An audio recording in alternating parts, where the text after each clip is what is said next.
And it turns out that I don't particularly like Castile soap.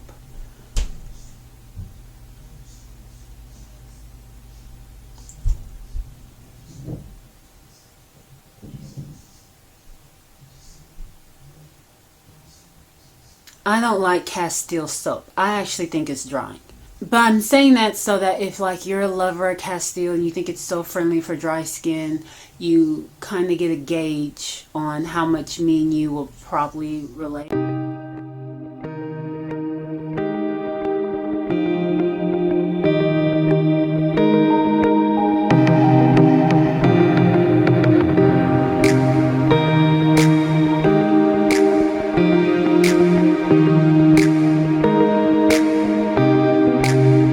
So I'm blue and orange in this, and I don't know why, except that it was recorded on my cell phone, and I don't know why. But throughout this, I'm either blue or greenish, and I don't appreciate it. And I tried to fix it, but that is another video. So be warned. I get migraines, so I try to do as much during a good period, or at least a decent period, because I had a migraine throughout the filming of these videos. But I try to do it when I'm at my best, so I record as much as I can. So there is, I mean, I might try to switch it up, but it's the same outfits because it was all filmed at the same time. So there you go. Okay, this is Boldface. And while I was editing this, I realized that there was no introduction. Now, I don't know if it's because some clips got deleted, or if I just never did it and I just started talking at the camera. But there's no introduction. So here is my introduction.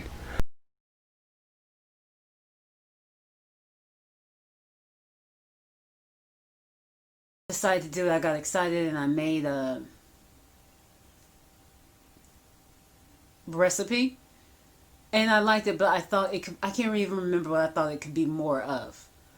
But then I was like, I have no idea what oil is in charge of that, or what oil I need to reduce, what oil I need to increase, any of that, because I don't know what these things do individually. So, okay, let me start from the beginning. Okay, so I'm making liquid soaps of a single fat so that I know the quality of that liquid soap before I start formulating, like making formulas from it. And online, when I've looked before, I just haven't seen that many people make liquid soap from scratch. And so, unlike all those nice charts that they have for bar soap where it goes, olive oil, Castile, these are the qualities, I don't really see that for liquid soap. And so, I want to know what the differences are. How does that translate? Because those are different chemicals, so I feel like there should technically be different reactions besides for the fact that it produces kind of like a solid gel, a gel solid that you then dilute, as opposed to it just being a bar and then you're done. That's the point of this. So in this, I make one fat per liquid soap, and I dilute it with distilled water. And then I try to figure out the qualities of it. Like, I take a shower with it and see how it affects my skin. I have dry skin, so what's really important to me is the conditioning factor. But I'm looking at the acid profile in hopes that gives me some hint of what I can expect when I make this soap. Because there are some qualities like hardness that doesn't matter for liquid soap. Like, it doesn't matter how hard it would be, but that acid, those acids, because it's a couple ones that affect hardness, are still going to have some type of effect in the liquid soap. And I'm wondering, and I'm kind of afraid if the effect that it's going to have is drying, like it's going to be really drying. Like if a soap says it's hard and bar, then in liquid it's going to be drying or something.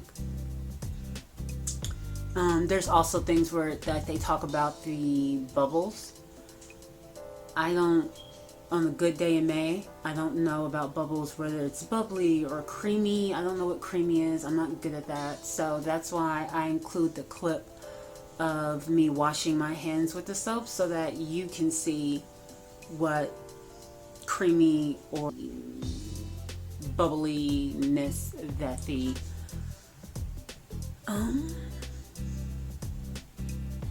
soap will have. Is there anything else that I need to keep as a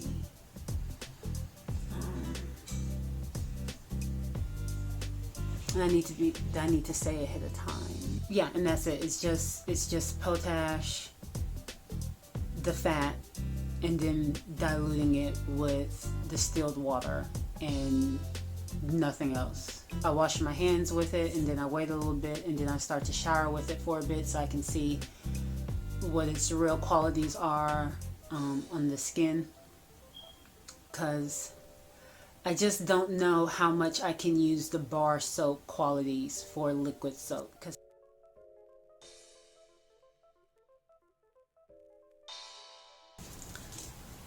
Okay, Bacuri butter. Okay. Humidity is winning over my hair. Bacuri butter is the butter that stinks. Oh no. I was gonna say it stinks worse than neem, but nothing stinks worse than neem. I had a mold with neem soap. It took 2 years for that smell to go away. But Bacuri is close. And in terms of liquid soap, it's important because the liquid soap smells like Bacuri. And that should be known ahead of time. It stinks. You should know that. It stinks. And unlike other soaps, because there are fats that have a distinctive color, like hemp seed, Bacuri is brown. But hemp seed turns into a form of amber when you make soap from it. Bacuri doesn't turn amber. It starts brown, it ends brown, it is brown. So that can also be different. It also has a high level of unsaponifiables.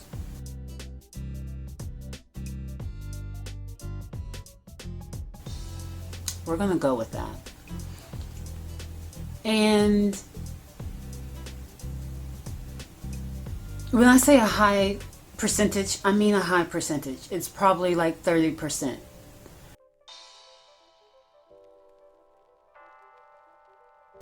And I didn't know that before I made the liquid soap. So I probably cooked it way longer than I was supposed to cook it, because I was like, it hasn't become translucent yet. Like, there's no translucency here. So you should know that going in. It's not even almost going to be translucent.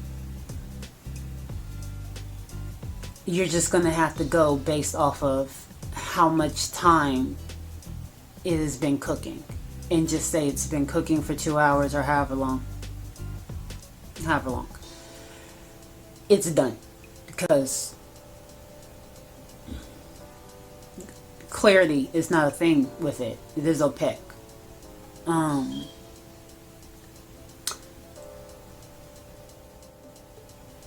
And as a liquid soap, I would say that it's drying.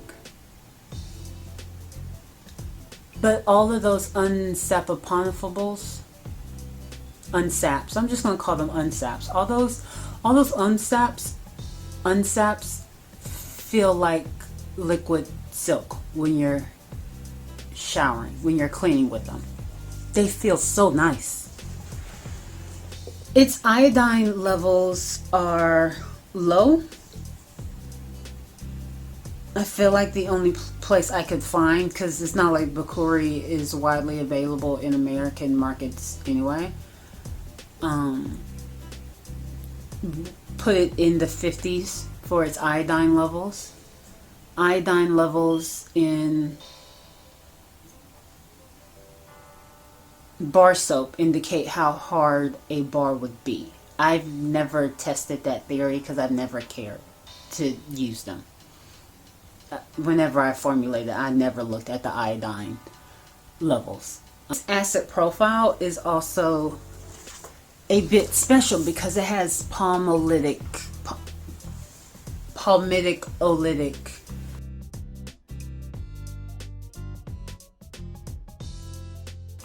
oleic acid, which I have no freaking idea. I literally was like, well, palmitic is hardening and fluffy bubbles. Well, not fluffy. I was like, palmitic is hardness and oleic is conditioning. So palmitic oleic is conditioning and hardening. I have no idea though. But its main acid in its profile is palmitic, which provides hardness. And Bacuri itself is a Brazilian palm tree. Well, so is Takuma. Takuma and Bacuri are both different Brazilian palm trees. Like, they're in the family of palm trees, I guess. Like, it's not a palm, like palm oil, but it's in the family of palm. The genius of palm. Yeah, that's what I'm going to go with. And I wrote large bubbles because I associate large bubbles with palmitic. So I feel like in bar soap, when I do something that's high in palmitic acid, it gives me bubbles, or more bubbles than bubbles. So it can be up to 75% palmitic, and then up to 27% oleic, and then roughly like 3 to 7, so roughly 5%. So even though it's mainly palmitic acid, and that in bar soap would be hardness, and I'm kind of assuming so that means it'll be dryness in liquid soap.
It actually is more drying.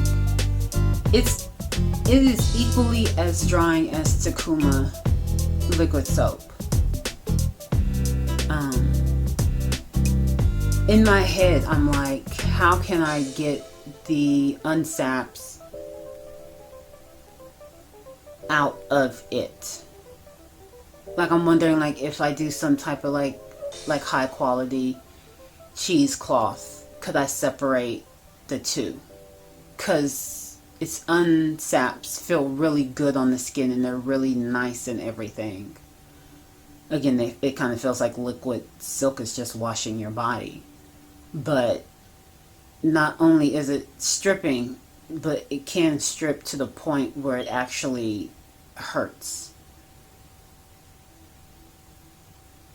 And I don't know how to separate. Like, I'm really going to have to, I guess, dive deep into forums or something to try to see if anyone else has separated the unsaps from the liquid soap. Because I don't need that liquid soap. But the unsaps are beautiful. Yeah, and that's it. Like, it's very drying. Its unsaps are beautiful.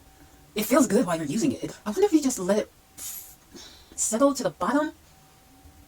I don't, because you see in the picture that there's a clear divide. So they sink to the bottom and the soap rises to the top. I don't know how I finished school, because I feel like, but when I had to take the ACT's science, I just really got my butt beat. Oh, I don't know. So comment. That's going to be. Please comment below if you have any idea how I could possibly separate the unsaponifiable from the liquid soap, because the liquid soap can go somewhere. Yeah, I don't know what you could do with it once you got rid of the unsaps. Like, the unsaps are everything, the liquid soap is whatever.